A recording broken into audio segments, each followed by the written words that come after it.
Welcome back to my YouTube channel. তোমাদের তো আগেই বলেছিলাম কিছু কিছু ক্রাফট আইটেম তোমাদের সাথে শেয়ার করব, তাই আজ চলে এসেছি আরও একটা ক্রাফট আইটেম নিয়ে।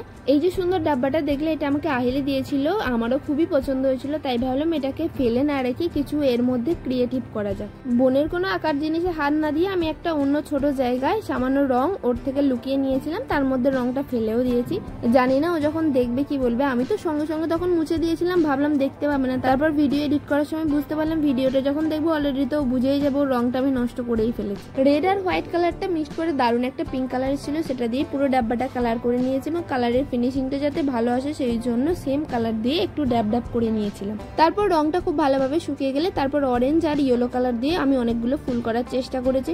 প্রথমে তো প্রচন্ড ভয় লাগছিল যদি ফুলগুলো কোনোভাবে মিস্টেক হয় তাহলে আমার এতক্ষণ ধরে খেটে রং করাটা পুরোটাই বৃথা চলে যাবে। আমি মেহেন্দি ভালো করতে পারি, কিন্তু রং তুলি ধরলেই না হাতটা আমার যেন কিরকম কাঁপে, কোনোভাবেই করতে পারি না। তাই অনেক কষ্ট করে অনেক সাহস নিয়ে চেষ্টা করেছিলাম, কিন্তু শেষে এত সুন্দর ফিনিশিংটা আসবে সত্যি আমি ভাবিনি। খুব সুন্দর ফুলগুলো হয়েছিল, আমার নিজেরই খুব পছন্দ হয়েছে। সত্যি বলতে তোমরাই আমার ইন্সপিরেশন। তোমরা যদি বোতল আর্টগুলো এত ভালোবাসা না দিতে আমি কোনোদিনই রং তুলে নিয়ে করার সাহস তো আমি পেতামই না। আর এত সুন্দর আউটপুটটা আসে না। ফ্লাওয়ারগুলো কমপ্লিট হয়ে গেলে আমি ডাব্বার যে ঢাকনাটা ছিল ওটাও অফ স্ক্রিনে কালার করে ফ্লাওয়ার করে নিয়েছি। যদিও এটার কোনো প্রয়োজন ছিল না, আমার শুধু ডাব্বাটাই দরকার ছিল। আমি তো একটা মানি প্ল্যান্ট লাগাবো বলে ভেবেই রেখেছিলাম। যাই বলে অ্যাক্রিলিক কালার শুকাতে বড্ড বেশি টাইম লাগে, সেই জন্য আমাকে 2 দিন ধরে রংটা কমপ্লিট করতে হয়েছে। ফুলগুলোতে একটু বেশি কালার দিয়ে করেছিলাম, সেই জন্য কোনোভাবেই শুকাচ্ছিল না।